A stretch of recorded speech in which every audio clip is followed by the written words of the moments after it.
The Green Bay Packers get the win 45-41 over the Detroit Lions. You know, it was a real interesting game, very exciting for a game where one team had absolutely nothing to play for. That's the Green Bay Packers. However, Matt Flynn with an enormous day.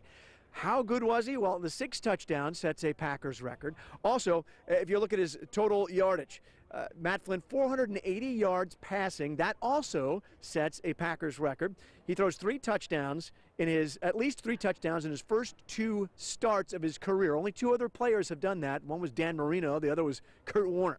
So Matt Flynn, who's going to be an unrestricted free agent next year, has probably played his last for the Green Bay Packers, as the Packers obviously not a quarterback controversy right now. But boy, what a game by Matt Flynn, and also a lot of grit for the Green Bay Packers as they beat a Detroit Lions team who was absolutely at full strength, and this was without a lot of Packers starters. The Packers deciding not to risk Aaron Rodgers in the game against the Lions, and not only did they sit Aaron Rodgers, they also sat Clay Matthews, they also sat Charles Woodson, Brian Bulaga didn't play, Greg Jennings still out, Randall Cobb out as well, so a lot of players not in for the Packers, but they still were able to beat the Lions, who were doing a lot of talking on the sideline. I'll tell you, Matt Stafford, what a game for Stafford as well.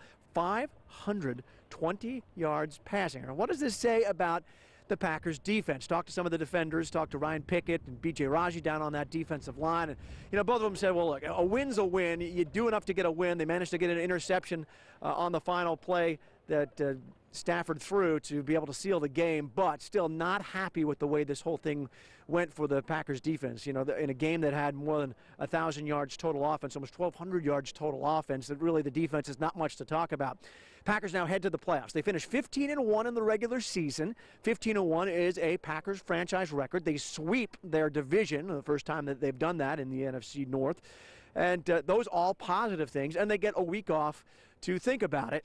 Talked to Jordy Nelson. Jordy Nelson, who had a great day, 3 touchdowns on the day for him in the day against the Lions, which, by the way, now puts him into some high echelon as well, as only Don Hudson and Sterling Sharp have had more touchdown receptions in a single season than Jordy Nelson. And Jordy said, hey, we're really looking for the week off. We earned it. We worked for this all year long, and we're going to take this time, let the other guys battle it out, and then take on the survivors. And not only that, they're going to do it right here at Lambeau Field. So 2 weeks now to prepare for the first round of the playoffs, very similar to 2007, but the Packers also guaranteed, if they win, to play at Lambeau again for the NFC Championship. But first things first, got to win that first playoff game. Reporting from Lambeau Field, I'm Drew Smith for Fox11Online.com.